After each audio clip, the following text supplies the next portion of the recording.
Hi student আমি Samit sir coaching इन commerce আমার এই ক্লাসে সমস্ত স্টুডেন্টকে জানাই ওয়েলকাম। আমার ফাংশন এবং লিমিটের উপর সেকেন্ড ক্লাস।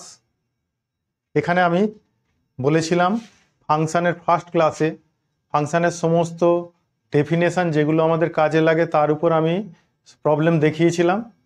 এখানে বাকি আছে আমাদের কিছু জটিল প্রবলেম দেখাবো আর ডোমেন অফ দ্য ফাংশন নিয়ে আলোচনা করব।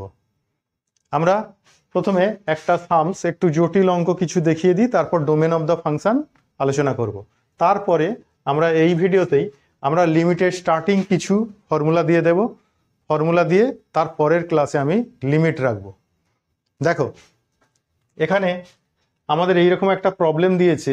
আগের ক্লাসে কিছু সিম্পল অঙ্ক করে দিয়েছিলাম, এখানে একটু জটিল আমরা কিছু ফাংশন দেখাবো। এখানে বলেছে দেখো এই প্রবলেমটায় function of x plus 3 equals to 3x square minus 2x plus 5, then find the value of function of x minus 1। আগের ক্লাসে আমরা দেখেছিলাম যতগুলো আমাদের ফাংশনের সলিউশন করেছি সব ফাংশন অফ এক্স ছিল, কিন্তু এখানে দেখো ফাংশন অফ এক্স প্লাস 3 আছে। তাহলে ফাংশন অফ এক্স প্লাস যদি 3 থাকে তাহলে সেইখান থেকে আবার এক্স মাইনাস 1 কি করে বের করবো? দেখো এরও একটা কায়দা আছে, একটা ছোট্ট টিপস আছে যেটা ইউজ করলেই হয়ে যাবে। আমাদের রেজাল্ট দিয়েছে function of x plus 3 equals to 3x square minus 2x plus 5। তা আমাদের এটাকে function of x A convert করতে হবে। সেটা করতে গেলে অনেক জটিল সমস্যা, সেই জন্য আমরা একটা কাজ করি না, এই এক্স প্লাস 3 ইকুয়ালস টু যাক ধরে নিই, লেট এটাকে যদি আমরা ওয়াই ধরে নিই, y equals to x plus 3, তাহলে এক্স ইকুয়ালস টু কত বলতে পারি? 3টা যদি এদিকে চলে আসে y minus 3 equals to x. হ্যাঁ, তাহলে আমরা function of y equals to যদি ওইটা বলি, তাহলে আমরা যেখানে যেখানে এক্স আছে এক্সের জায়গায় ওয়াই মাইনাস 3 যদি বসিয়ে দিই তাহলে ওটা ফাংশন অফ ওয়াই এ কনভার্ট হবে। তাহলে চলো, তাহলে আমাদের function of y equals to কত লিখবো?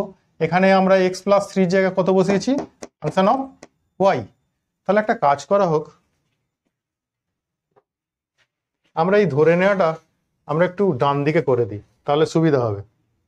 দেখো let x plus 3 equals to ধরলাম ওয়াই, তাহলে এক্স ইকুয়ালস টু কত? ওয়াই মাইনাস 3, এই দিকটা ধরে রাখলাম। হ্যাঁ, তাহলে এখানটা আমরা ফাংশন অফ এক্স প্লাস 3 জায়গায় যদি ওয়াই বসাই, তাহলে এই দিকটায় যেখানে যেখানে এক্স আছে এক্স এর মান কত বসাবো? Y minus 3, y minus 3 whole square minus 2 into y minus 3 plus 5। তাহলে এটা করলে 3 ইন্টু, আচ্ছা এটা হোল স্কোয়ারের ফর্মুলা লেখো, y square minus 2 into y into 3। সেই ইনফ্যান্টেনা কোথায় ফর্মুলা করেছিলে, তাই তো? এটা y minus 3 plus 5 that's equals to, দেখো এখানে 3 দিয়ে ইন্টু করে দেবা, 3y স্কোয়ার, এটা 6y আছে তাকে 3 দিয়ে মাল্টিপ্লাই করলে কত হবে? 6 ইন্টু 3 18, y এটা 9 আছে তাকে 3 দিয়ে মাল্টিপ্লাই করলে কত হবে? 27, এটা মাইনাস 2 দিয়ে যদি এটাকে মাল্টিপ্লাই করি 2y, মাইনাসে মাইনাসে প্লাস 6 প্লাস 5। চলো 3y স্কোয়ার মাইনাস 18 আর মাইনাস 2, তাহলে কত হবে? মাইনাস 20, y 27 6 5, তাহলে কত হবে? প্লাস 38 হলো। এটা তাহলে কি বেরোচ্ছে বলো তো? Function of Y. তাহলে function of Y, function of Y. তাহলে এগুলো অর দিয়ে দাও একটু, অর ফাংশন অফ ওয়াই সমান যদি এই মানটা বের হয় তাহলে আমাদের বের করতে বলেছিল ফাংশন অফ এক্স মাইনাস 1। তাহলে ওয়াই এর জায়গায় এক্স মাইনাস 1 বসাই না, তাহলে function of x minus 1 equals to 3 into, তাহলে ওয়াই এর জায়গায় কত বসাবো? X minus 1 whole square 20 into x minus 1 plus 38। এবার এটাকে সলিউশন করে দাও, 3 ইন্টু এটা বসাবো x square minus 2x plus 1 a square minus 2ab plus b square, এটা মাইনাস 20 দিয়ে ইন্টু করে দাও, মাইনাস 20x আর মাইনাসে মাইনাসে প্লাস 20 প্লাস 38। আচ্ছা এটাকে একটু 3 দিয়ে মাল্টিপ্লাই করব, এখানটা করি, তাহলে করলে কি হবে দেখো তো, px স্কোয়ার 3 দিয়ে মাল্টিপ্লাই করলে minus 6x plus 3 minus 20x minus 20x, আচ্ছা প্লাস 20 আর প্লাস 38 প্লাস 58 করে দিই, আরো একটু ছোট করে নাও, 3x square minus 26x plus 61।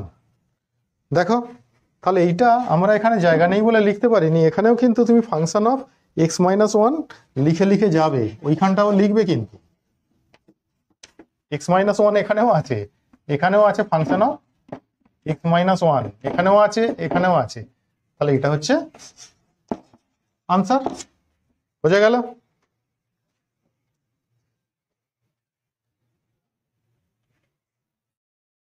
হ্যাঁ, এবার আলোচনা করব domain of the function.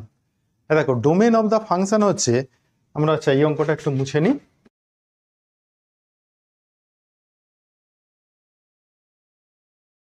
Domain of the function হচ্ছে আমরা যে ফাংশন লিখি সেই ফাংশনে এক্স এর যে মান, এক্স বলেছি ভেরিয়েবল, তাহলে এক্স এর যে ভেরিয়েবলের যে মানগুলো আছে সেইগুলোকেই বলা হয় ডোমেন অফ দ্য ফাংশন। অর্থাৎ এক্স এর মান কোনখান থেকে কোনখান পর্যন্ত নিতে পারবো আমরা ফাংশনের মধ্যে, সেই মানগুলোকেই বলা হয় ডোমেন অফ দ্য ফাংশন। এবার এই ডোমেনগুলো বসানোর পর, এক্স এর মান বসানোর পর ওয়াই এর যে মান বেরোবে সেটাকে বলা হয় রেঞ্জ অফ দ্য ফাংশন। তাহলে ডোমেন আর রেঞ্জের মধ্যে পার্থক্য বোঝা গেল। ডোমেন হচ্ছে এক্স এর মান, যে মানগুলো বসালে আমরা ফাংশনটার বাস্তব মান বের করতে পারবো, সেই এক্স এর মানগুলোকে বলবো ডোমেন অফ দ্য ফাংশন। অর্থাৎ এক্স এর যে ভ্যালুগুলোর জন্য, যে মানের জন্য আমরা ফাংশনটার ভ্যালু বের করতে পারবো বা ফাংশনটা একটা বাস্তব ফাংশনে পরিণত হবে, সেটাই হচ্ছে ডোমেন অফ দ্য ফাংশন। আর আমরা এই এক্স এর মানগুলো বসানোর পর ওয়াই এর যে মান বেরোবে সেই মানটাকে বলবো আমরা রেঞ্জ অফ দ্য ফাংশন। তাহলে ক্লিয়ার? তাহলে চলো আমরা দেখাই একটু। এরকম আছে, find domain of y equals to, ধরো বলেছে এটা এ, হ্যাঁ আচ্ছা, y equals to root over 4x minus x square by 3।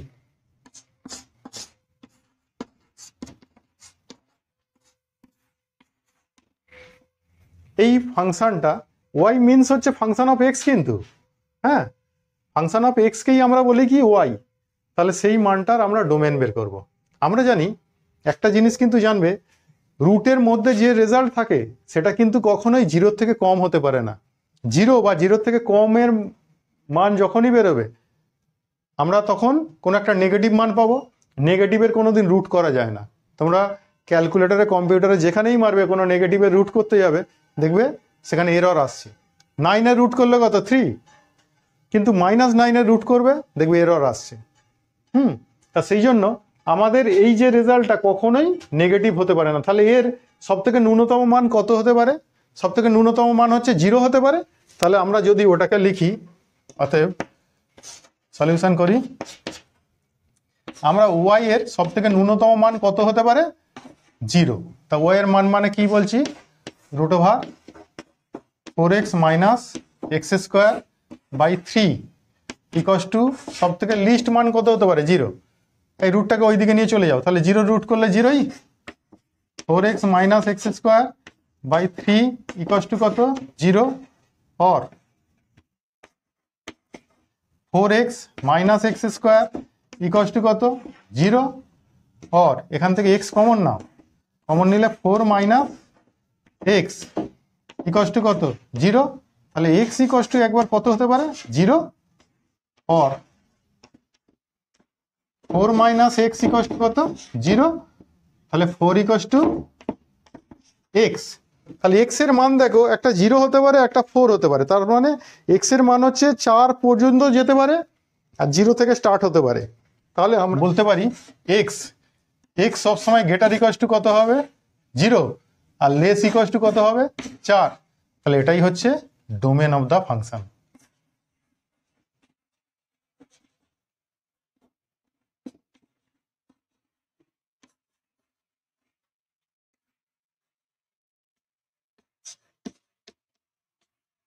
তাহলে ডোমেন অফ দ্য ফাংশন হচ্ছে এক্স 0-র সঙ্গে সমান বা বড় হবে এবং 4-এর সঙ্গে সমান বা তার থেকে কম হবে, কিন্তু তার বাইরে হলে দেখবে তোমরা ওই রেজাল্টটায় তার বাইরে বসাবো ওয়াই এর মান বেরোবে না। দেখা যাক, আমরা একটু জোর করে এখানে 5 নিয়ে নিই না, আমরা তো 4-এর সমান বলেছিলাম, তা 4-এর পরের মান 5 নিয়ে নিই, দেখা যাক কি হয়।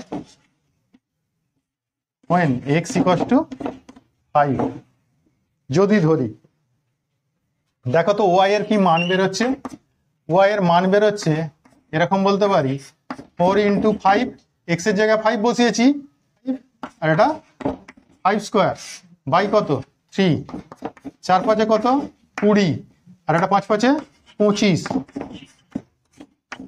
3, তাহলে -5/3। দেখো তো তার মান বের করা যায়? তোমরা ক্যালকুলেটরে কম্পিউটারে যেখানে খুশি ফেলবে এরর আসবে না মান। তাহলে সেই জন্যই আমরা বললাম এক্স এর এমন কিছু মান বসাতে হবে যাতে ওয়াই এর ভ্যালু বের করা যায়। তাহলে এক্স এর যে মানটা বসালে আমরা এর ওয়াই এর ভ্যালু বের করতে পারবো সেটাই হচ্ছে এই ফাংশনটার ডোমেন। তাহলে এক্স এর মান 0 থেকে 4 পর্যন্ত এইটুকুই হচ্ছে ডোমেন অফ দ্য ফাংশন। অর্থাৎ আমরা যে নাম্বার চার্ট করি না, এটা 0 1 2 3 4 5, তাহলে এইটুকু এরিয়া হচ্ছে ডোমেন, এর মধ্যে মান বেরোবে আর এর বাইরে ডান দিকটা মান বেরোবে না, এর বাঁ দিকটাও মান বেরোবে না। ক্লিয়ার? বোঝা গেল? চলো নেক্সট দেখো, এই অঙ্কটায় যেটা করলাম আমরা, এটা তো ডোমেন বললাম, তাহলে রেঞ্জ কত হতে পারে?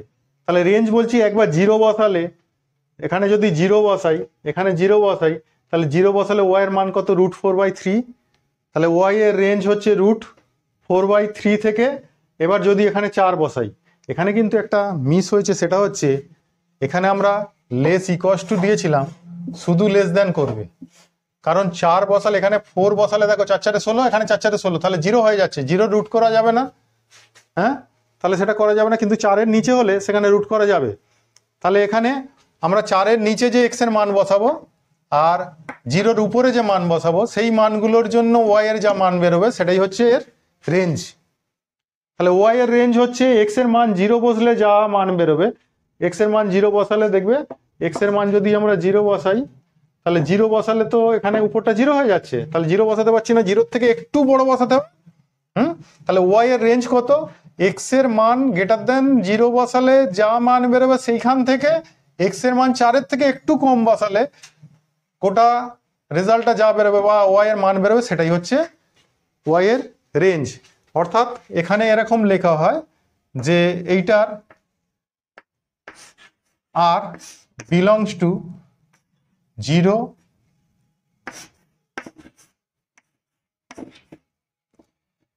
0, এখানে এক্স >0 আর <4, এটাই হচ্ছে আবার ওর রেঞ্জ, ওই ফাংশনটার রেঞ্জ। তাহলে একই ফাংশনের ডোমেন বুঝতে পারলে, ডোমেন হচ্ছে এক্স এর মান আর রেঞ্জ হচ্ছে গোটা ফাংশনটার মান। এটাকে এরকম লেখা হয় আর বিলংস টু এক্স এর 0 মানের জন্য, 0-র থেকে একটু বেশি মানের জন্য এবং 4-এর থেকে একটু কম মানের জন্য গোটা রেজাল্টটা যা বেরোবে সেটাই হচ্ছে ওর রেঞ্জ। বোঝা গেল তাহলে? ঠিক আছে, এবার এই ক্লাসে আমি বলছি, আজকের এই ক্লাসের লিমিটের তো আমি একটু ফর্মুলা দিয়ে দেবো। এই ফাংশনের পরবর্তী আমাদের স্টেপ, ক্যালকুলাসের পরবর্তী স্টেপের নাম হচ্ছে লিমিট। আজকের ক্লাসে আমি এই লিমিটের কিছু ফর্মুলাগুলো দিয়ে দেব, পরের ক্লাসে আমার ক্লাসটা থাকবে লিমিটের উপর, সেখানে লিমিট একেবারে আমি অঙ্ক স্টার্ট করব। এখানে আমি ফর্মুলা দিয়ে দিচ্ছি কিছু। আচ্ছা দেখো, এখানে আমরা বললাম ফাংশনের পরের পার্টটাই হচ্ছে লিমিট। আমরা যে ফাংশনগুলো করলাম সেই ফাংশনের ম্যাক্সিমাম মান কত হতে পারে বা মিনিমাম মান কত হতে পারে এই ম্যাক্সিমাম থেকে মিনিমাম পর্যন্ত যে মান হতে পারে সেটাই হচ্ছে ওই ফাংশনের লিমিট। এবার সেই লিমিটের কিছু রুলস তোমাদের মাথার মধ্যে রাখতে হবে। লিমিটকে লেখা হয় LIM, লিমিট। আমরা ধরো এরকম পেয়েছি limit of function of x আর একটা জি অফ এক্স, এই দুটো পেয়েছি। লিমিটে আমার এক্স এর মান বলেছে এক্স টেন্স টু এ, এটাকে পড়া হয় এক্স টেন্স টু এ। যদি এরকম থাকে লিমিটে যদি দুটো ফাংশন থাকে তাহলে সেই দুটো ফাংশনকে এই লিমিট আর এক্স টেন্স টু এ দুটোকেই দিয়ে দেবো, মিডিলে প্লাস ছিল প্লাসই রাখবো। অর্থাৎ limit of function of x x tends to a plus limit of G of x x tends to a. এ থাকলে এই থাকবে, ঠিক আছে। নেক্সট, আবার যদি এখানে মিডিলে দুটো ফাংশনের মধ্যে মাইনাস থাকে তাহলে এই লিমিট আর এক্স টেন্স টু দুজনকেই দেওয়া হবে limit of function of x x tends to a minus limit of G of x x tends to a. ফাংশনটা এফ দিয়েও প্রকাশ করতে পারি, জি দিয়েও প্রকাশ করতে পারি। এটা একটা ফাংশন, এটা একটা ফাংশন, সেই জন্য এটা এফ এক্স লিখেছি, এটাকে জি এক্স লিখলাম। তারপরে এখানে যদি ইনটু থাকে তাহলে ইনটুতেও দুজনকে আমরা লিমিট দিতে পারি। ডিভাইড থাকে, ডিভাইডটাও আমরা দুজনকে ভাগ করে দিতে পারি। এছাড়াও আরও কিছু স্পেশাল লিমিট আছে, এটা মুছে দিচ্ছি, দেখে নাও, তোমাদের খাতায় কপি করে নেবে।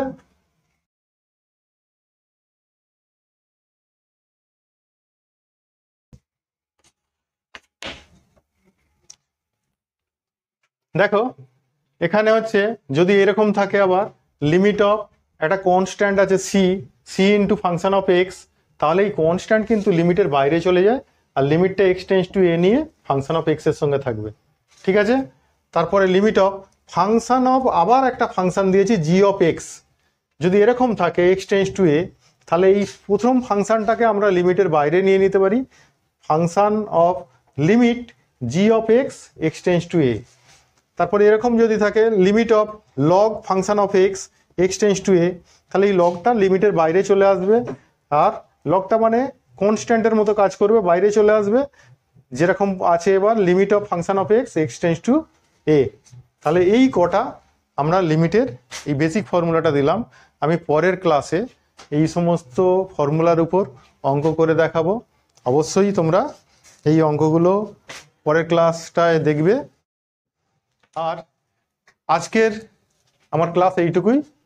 যদি আমার ক্লাস ভালো লাগে তাহলে তোমরা অবশ্যই আমার এই কোচিং ইন কমার্স চ্যানেলটাকে অবশ্যই লাইক কমেন্টস এবং সাবস্ক্রাইব করবে।